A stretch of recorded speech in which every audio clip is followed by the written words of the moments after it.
Welcome to rock and roll history, where the parties are wild, the stakes are high, and the authorities are always watching. It's February 12th, 1967, and the Rolling Stones are throwing a party at Keith Richards' Redlands estate. Everyone was there, the who's who of rock and roll misfits, models, and free spirits. There's music, drinks, and many things we probably shouldn't mention on YouTube. It started as just another night of rock star debauchery in a secluded countryside mansion, but by the time the sun rose, it wasn't just another party, it was a crime scene. The police had stormed the place, arrests had been made, and suddenly, the most notorious rock band in the world was at the center of one of the biggest scandals in music history. This was the Redlands drug bust, the night that almost destroyed the Rolling Stones. And it all stemmed from a journalist holding a petty grudge. The catalyst? A tabloid article. The 60s were a time of revolution. Rock and roll wasn't just music anymore, it was a movement and a lifestyle that challenged everything that the traditional British stood for, and I mean everything. And at the forefront of that movement, the Rolling Stones. While the Beatles were still viewed as cheeky lads who made nice pop songs and pretty much charmed it up to the Queen, the Stones were considered the real bad boys of rock. Their look was messy hair, unbuttoned shirts, and an I don't give a damn attitude that had the ladies eating out of their palms and the guys ready to sell their souls just to be like them. Their music? Bluesy, raw, and packed with tons of sexual energy. Literally the boogeymen of traditional British culture. Their reputation? Dangerous, rebellious, exactly what parents feared and what teenagers indulged in. And nothing made that clearer than their ongoing war with the British press, particularly the most ruthless tabloid, News of the World. This newspaper had been running hot pieces on rock musicians for months, claiming the music industry was filled with drugged-up degenerates leading British youth astray. Then, in February 1967, they set their sights on Mick Jagger. In a scathing article, News of the World claimed that Jagger had been taking LSD at a London nightclub. There was, however, one problem with this very dangerous report. It wasn't Jagger. The report had mistaken him for Brian, the band's lead instrumentalist. Big mistake. This mistake marked the beginning of the ongoing feud that almost destroyed the Stones. Jagger obviously wasn't happy about being falsely accused, so he did what any rich, powerful rock star would do. He sued the paper for libel. And that's when the News of the World decided to fight dirty. Rather than back down, they went on the offensive, doubling down. They set up a sting operation, tipping off police about an upcoming Rolling Stones house party at Redlands. Their biggest goal? To catch the biggest band in the world red-handed. And let's just say the cops were all too eager. The setup: a spy in the Rolling Stones' inner circle. Enter David Schneiderman, a man whose name would go down in rock and roll conspiracy history. Schneiderman was a failed Canadian actor and art dealer who had somehow integrated himself into the Rolling Stones' social circle, but some believed he was more than just a friend. Some believe he was just a police informant, or worse, an undercover agent planted to bring the Rolling Stones down. Here's why. He allegedly supplied drugs to the band and encouraged them to let loose, but he was conveniently absent when the police raided the mansion. And after it all went down, he vanished from the face of the earth and was never heard from again. Coincidence? Or was Schneiderman a pawn in the larger game? Either way, he played a key role in setting the stage for one of the most infamous raids in history. The party at Redlands, a night of sex, drugs, and rock and roll. On February 12, 1967, Keith Richards hosted a private gathering at Redlands, his mansion in West Wittering, Sussex. The guest list was exclusive. Mick Jagger, the charismatic frontman, Marianne Faithfull, a singer and fashion icon, Jagger's then-girlfriend, Brian Jones, the troubled genius of the band. The group consisted of a handful of friends, artists, and industry insiders. The vibe? Relaxed, bohemian, and exactly what you'd expect from 1960s rockers. They drank, they smoked, and they listened to music. But what they didn't know was that outside, the police were already watching. At around 8 p.m., the peace was shattered. A team of 18 police officers stormed the mansion. Their target? Drugs. They weren't subtle about it either. The cops searched the house from top to bottom, overturning furniture, digging through personal belongings, and interrogating everyone. And while they did find some illicit substances, the amount was shockingly small. A few pep pills in Mick Jagger's coat pocket, a lump of hashish in Keith Richards' home, one single solitary joint. That's it. No massive drug operations or LSD factory in the basement, just a couple of personal use items. But the police weren't going to let facts get in the way of a good scandal. When they left Redlands that night, they weren't just carrying seized drugs, they were carrying the future of the Rolling Stones in their hands. The most infamous detail: the naked Marianne Faithfull story. Here's how it goes. According to tabloid legend, when the police entered the mansion, they found Marianne Faithfull completely naked, wrapped in a fur rug, with a Mars bar between her legs. Sounds ridiculous, right? Well, that's because it kind of is. The truth was that it never actually happened, at least that's what Faithfull claimed. There was absolutely zero evidence to support this story. Faithfull herself has vehemently denied it for decades, calling it one of the most ridiculous rumors in rock history. So where did it come from? It's an easy guess. The British press needed a juicy, sensationalized headline. And what's juicier than sex, drugs, and a bizarre candy fetish? It was pure fabrication, but the damage was already done. The Mars bar myth followed the Stones for years, adding an extra layer of scandal and sleaze to an already very unsightly and messy as hell situation. The fall-off. By the time the smoke cleared, 2 people were officially charged. Mick Jagger for possession of 4 Italian amphetamine pills, and Keith Richards for allowing drug use on his property. Brian Jones was also arrested separately a few months later for possession, but that's another story. The trial was set. The stakes were high. This was no longer about drugs, it was about control. The British establishment wanted to make an example out of the Rolling Stones. Rockstars on trial, a government hell-bent on making an example out of them. A single newspaper headline had the potential to transform everything. This wasn't just a court case, this was a war. After the infamous Redlands drug bust, Mick Jagger and Keith Richards found themselves thrust into the biggest scandal in British rock history.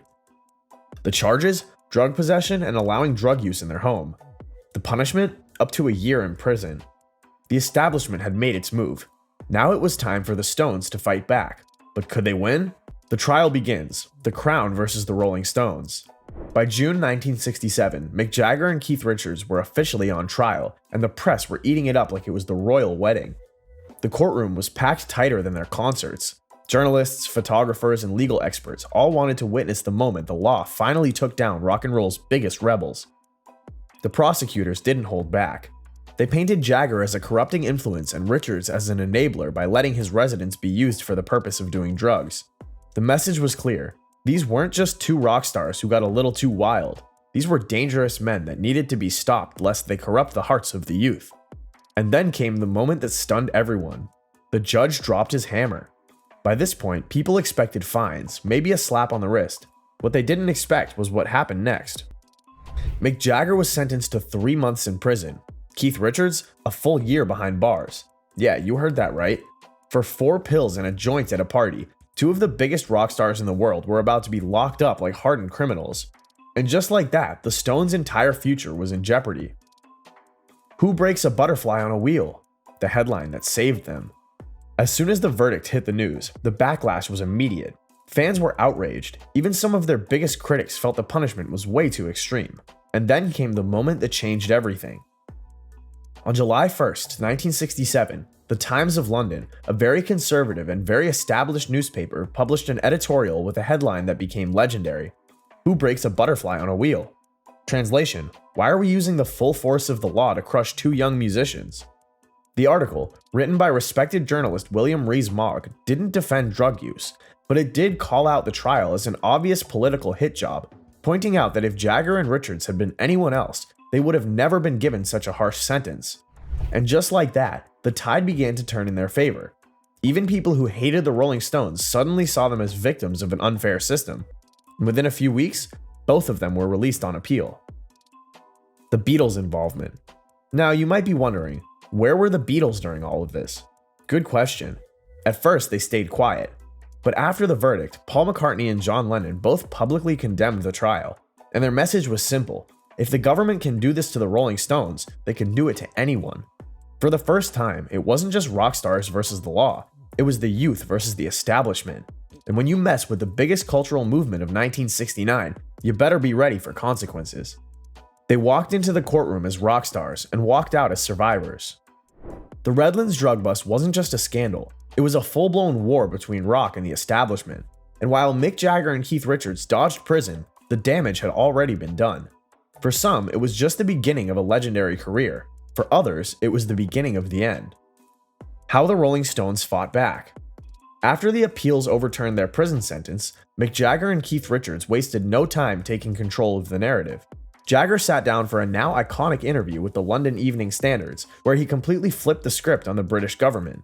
Instead of acting like a rebellious rock star, Jagger came off as calm, intelligent, and thoughtful, a contrast from the crazed drug addict image that had been painted by the tabloids.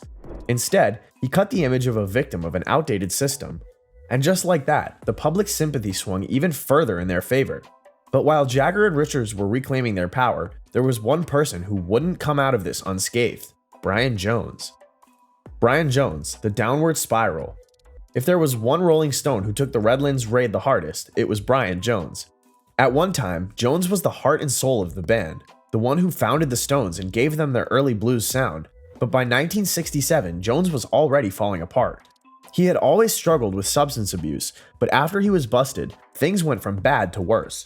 The trial made him even more paranoid. He started missing recording sessions, fighting with the band, and drowning himself in alcohol and drugs. Mick and Keith saw the writing on the wall. By 1969, they officially kicked him out of the band.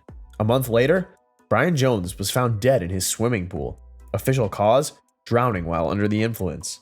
Unofficial cause: a mix of addiction, depression, and being left behind. And to this day, some still wonder, if the Redlands just had never happened, would Brian Jones have survived? The Rolling Stones after the Redlands. Despite everything, the Rolling Stones didn't just survive, they thrived. Within a year of the trial, they released Jumping Jack Flash, a song many believe was inspired by the chaos of the Redlands raid. I'm jumping Jack Flash, it's a gas. Then came Beggar's Banquet, 1968, Let It Bleed, 1969, Sticky Fingers, 1971, and Exile on Main Street, 1972. Some of the most legendary albums in rock history. Instead of breaking the Rolling Stones, the Redlands incident strengthened them. It gave them an edge, a sense of rebellion, and most importantly, a reason to keep fighting. The establishment wanted them gone, and they had only one option: become too strong to destroy. And that's exactly what they did. If the British government thought they had won, they were dead wrong. The Redlands drug bust might have shaken the Stones, but it didn't break them. In fact, it did the opposite. It turned them into rock and roll legends. Mick Jagger and Keith Richards were no longer just musicians, they were martyrs in the fight against a rigid, outdated system. They had confronted the law, endured its harshest consequences, and emerged victorious. Sure, the trial put them under a microscope, but it also made them bulletproof. And the best way to strike back? Do what they did best: make music that hit back harder than ever. In 1968, the Stones found their dark edge. If 67 was the year of scandal, 68 was the year of invention. The Stones weren't just some rebellious rock band anymore, they were dangerous, and they knew it. Their music reflected that. They ditched the psychedelic experiments of their Satanic Majesty's request and returned to their bluesy, hard-edged roots. The result was Beggar's Banquet, an album that felt like a middle finger to the establishment.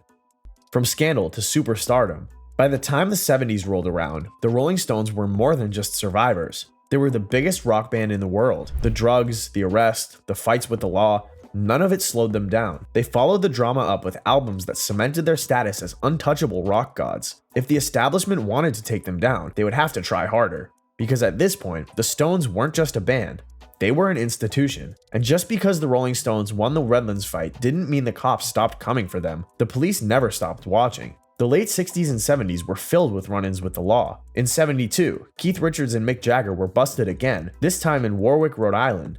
Their crime? Assaulting a photographer. In 73, Keith Richards' London home was raided by police, leading to another drug charge.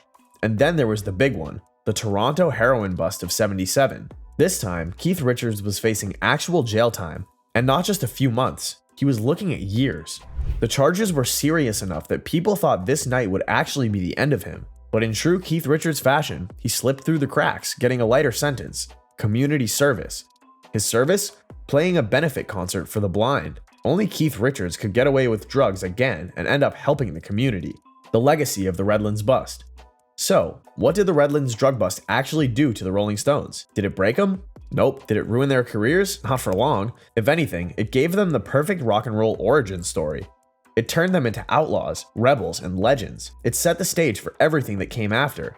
The scandals, the world tours, and the decades of rock and roll chaos cemented them as the greatest band of all time. And most importantly, it proved that no matter how hard the establishment tried, they could never, ever kill rock and roll. And that, my friends, is how the Stones became untouchable. The Rolling Stones, where are they now? You'd think that after 6 decades of sex, drugs, and rock and roll, the Rolling Stones would have somehow slowed down, maybe settled into a quiet retirement, sipping tea somewhere in the English countryside. Despite outliving countless trends, entire musical movements, and several of their peers, the Stones are still here, still selling out stadiums, still making music, and still proving why they're the greatest rock and roll band of all time. And yes, somehow after many life-threatening encounters, Keith Richards is still alive. More on that later. But where exactly are the Rolling Stones now, and what keeps them going? Mick Jagger, the frontman who never quits. Let's start with Mick Jagger, the man who practically invented the blueprint for rock frontmen. At 81 years old, you'd expect him to be taking it easy. Instead, he's still strutting across massive stages, moving like a man half his age. Seriously, the dude's stamina is insane. While other rock legends have struggled with age, Mick has mastered the art of staying fit. He follows a strict exercise routine, including ballet, Pilates, and even kickboxing. Yeah, kickboxing. And when he's not performing, he's still one of the biggest names in entertainment. Over the years, he's dabbled in acting, business, and even politics. In 2022, he was knighted by Prince Charles, officially making him Sir Mick Jagger, which is hilarious when you remember that the British establishment once wanted to lock him up for drug possession. Jagger also hasn't slowed down in the romance department. His dating history is longer than some of the band's set lists, and in 2016, at the age of 73, he had his 8th child. In short, Mick Jagger is still living like a rock star, and there's no sign of him stopping. Keith Richards, the man who refuses to die.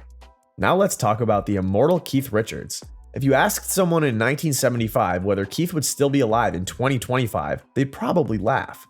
To laugh with them, be sure to watch our video on his wildly dangerous stories after this video. As I was saying, the man spent decades drowning in heroin, cocaine, and whiskey, and yet somehow he's still here. Keith has even joked about it himself, saying, "I've been on the edge for most of my life. It's a miracle I'm still here." But in recent years, the man has mellowed out. Shocking, right? Keith finally quit hard drugs in the late 80s and gave up cigarettes in 2019.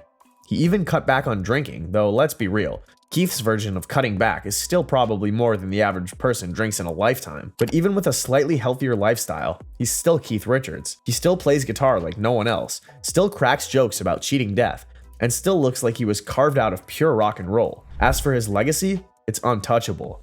The Rolling Stones' late career success. So what about the rest of the band? Over the years, the Stones have lost a few key members. One of the most heartbreaking was the passing of their legendary drummer Charlie Watts in 2021. Charlie was the backbone of the band, calm, collected, and effortlessly cool. Unlike Mick and Keith, he wasn't one for the spotlight, but when he played, you felt it. His death was a huge loss, but the Stones didn't stop. Instead, they kept rolling, as they always have. In 2023, they released Hackney Diamonds, their first album of new material in nearly 2 decades. It featured guest appearances from Paul McCartney, Stevie Wonder, and even Lady Gaga, proving that the Stones could still mix it up with the biggest names in music. And guess what? It was a hit. The album debuted at #1 in multiple countries, showing that the Rolling Stones weren't just living off nostalgia, they were still making relevant music. The endless tours. One of the biggest reasons the Stones are still the biggest band in the world? Their live shows. The band has never stopped touring. Never. Even in their 80s, they're still performing to massive crowds, proving that rock and roll isn't just for the young, it's for the unstoppable.